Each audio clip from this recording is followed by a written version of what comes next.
Until about 6 years ago, I felt that I would never be wealthy. I didn't even see a glimpse that one day I could become wealthy. My finances were just not in the best shape. But then I started doing this one thing that changed everything. And guys, this is not an exaggeration. Had I not stuck to this one habit, I probably would have never grown my wealth. But since I've been doing this one thing, my wealth has grown steadily, anywhere from 30 to 100% each year. And now I tell myself, had I known about this and started much earlier in my 20s, I would be a multi-millionaire by now. But it's not too late. And for any one of you watching this today, I want to let you know that it's not too late for you either, as long as you start this habit today. One habit is to track your personal finances in as much detail as you can. If you haven't started doing this, I recommend you start as soon as possible. Because if you don't know where you're at financially exactly, then it's really hard to make progress. There are a lot of numbers that you can track, including your income and your budget, but today I'll tell you about the most important number that you need to track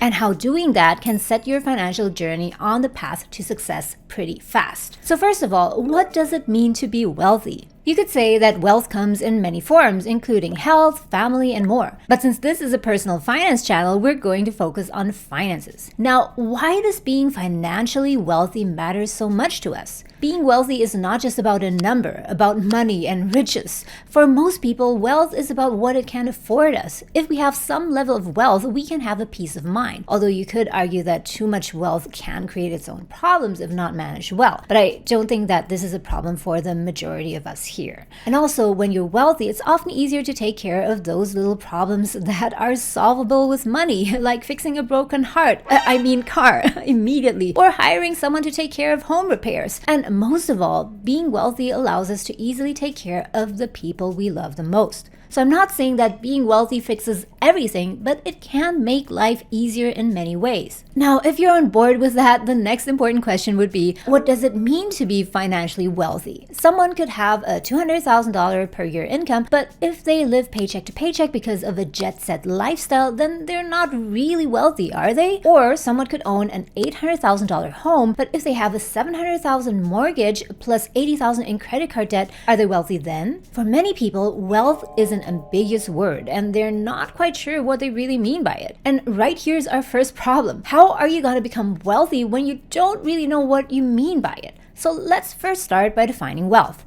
In most simple terms, wealth, financial wealth, is your net worth. And the higher this net worth is, the wealthier you are. When I was in university, all that I tracked was my budget. I was living frugally, but still I was getting nowhere. In my first job, my salary grew rapidly to $100K per year, but I barely invested my money and succumbed to lifestyle inflation. So that didn't help me grow wealth either. So it was only in the last 5 or 6 years that I became increasingly aware of how important net worth is. Once you understand how your net worth is even more important than your income and how this will change your finances for the better, trust me, you will make different and smarter decisions with your money. Now, how do you calculate net worth? Net worth is calculated as what you own minus what you owe.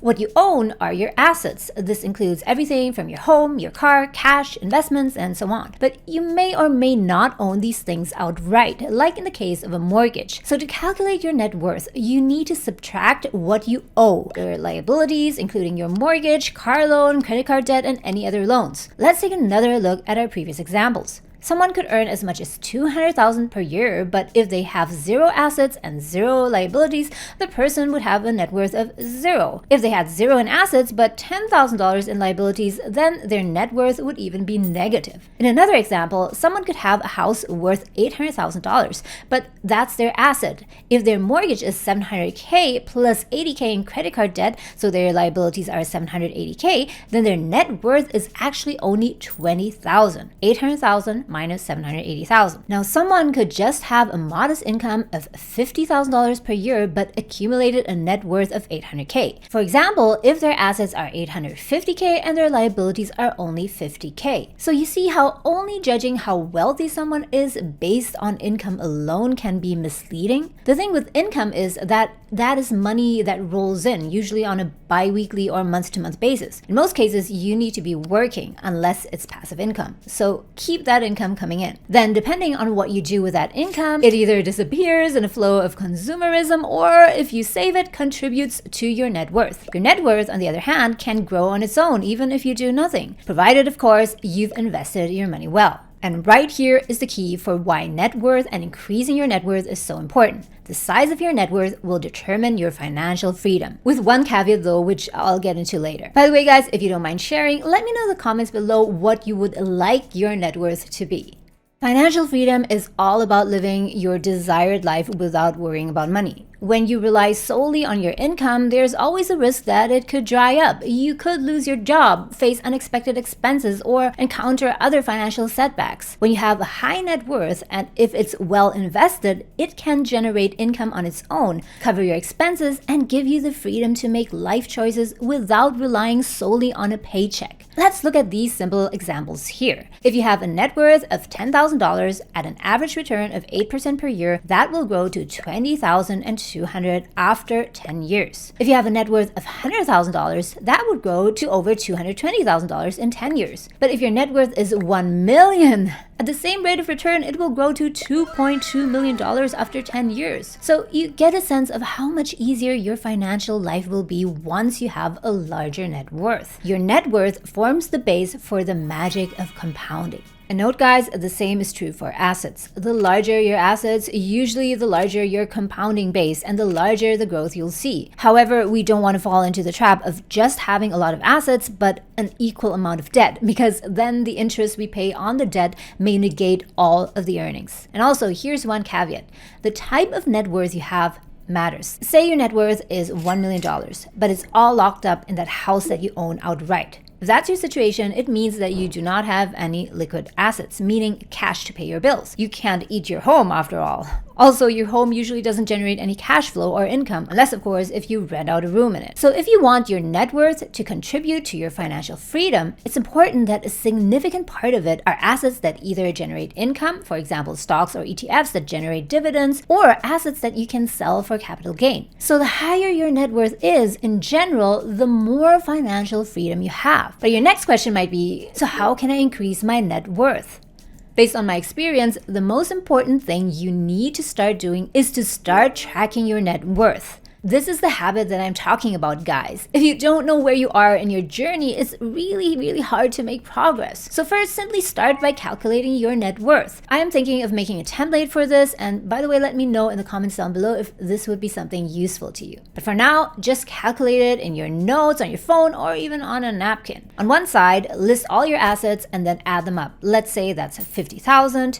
Then on the other side, write down all of your liabilities and add them up. Let's say that's 10,000. Then subtract your total liabilities from your total assets. So 50,000 minus 10,000, that's 40,000 in net worth. Once you've done that, you know where you're at right now. Second, you want to have a rough goal for where you want to be in terms of net worth. I always find it easiest to set that goal for the next 5 years. Ask yourself, in 5 years from now, what do I want my net worth to be? You could decide that by figuring out the level of financial freedom that you want. If your 5-year goal is a net worth of $500,000, let's say, and assuming that net worth is mostly assets like investments, with an 8% return per year, that $500,000 could earn you roughly $40,000 per year. Not bad. Unless you live in one of the most expensive cities in the world, like in Toronto or Vancouver, that could almost cover your living expenses, at least a big chunk of it. Third, figure out a plan for what you need to do to achieve that $500K or whatever number you set net worth. You may want to reduce your liabilities, especially your consumer debt, to zero. And you'll definitely want to increase those assets from $50,000 to $500,000 by investing regularly. I know it seems like a huge leap, and if that looks like too much for you, then simply adjust your time frame to 10 years instead of 5. But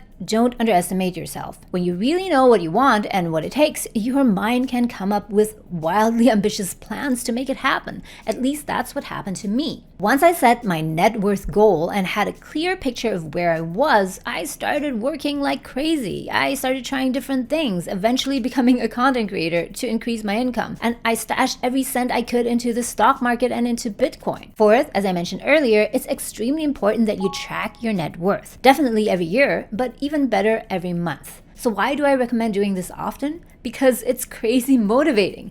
Even though you're still at the very beginning of your journey, even though let's say you just have $5,000 in net worth right now, it's crazy motivating to see that number go up from 5,000 to 8,000 to 15,000, 35, and before you know it, you're at 100K. Tracking my net worth has motivated me a lot.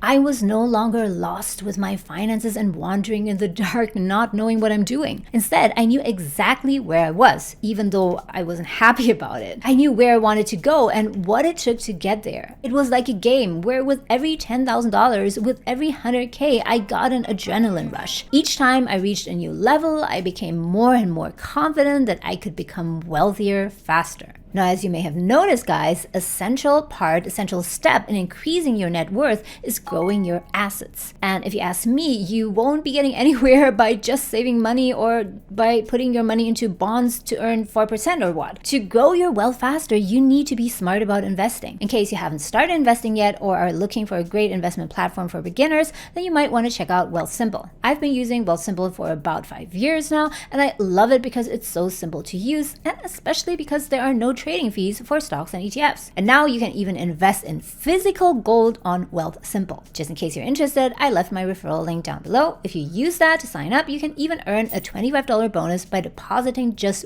$1 into your account. And as for your daily banking needs, there's also this digital bank called EQ Bank. They are great because there are no monthly fees, and they also pay the highest rates on your savings account in the market right now, as per making of this video, around 2.75% or so, that you can get just by direct depositing your paycheck regularly into EQ Bank. I think that that's a much better idea to save more money while earning high interest instead of just leaving it in some checking account that earns you next to nothing. The link is also in the descriptions, guys. Note they are all affiliate links, which means I may earn a small commission if you sign up. So guys, to be financially free, to not worry about money again, and live the kind of life that you want, you need to grow your wealth. And to do that, you need to get into the habit of tracking the most important number, which is your net worth. That's your assets minus your liabilities. Roughly know what your target net worth is and the steps for how you can get there. Make sure you have liquid assets and investments that grow or generate income for you. Live more frugally for the time being, but also look for ways to earn more income and create additional income sources. And you'll be there in no time. Now, you might be curious to know what net worth Canadians have by age in their 20s, 30s, and 40s, and the answers might surprise you. So if you want to find out more, come join me in this video next.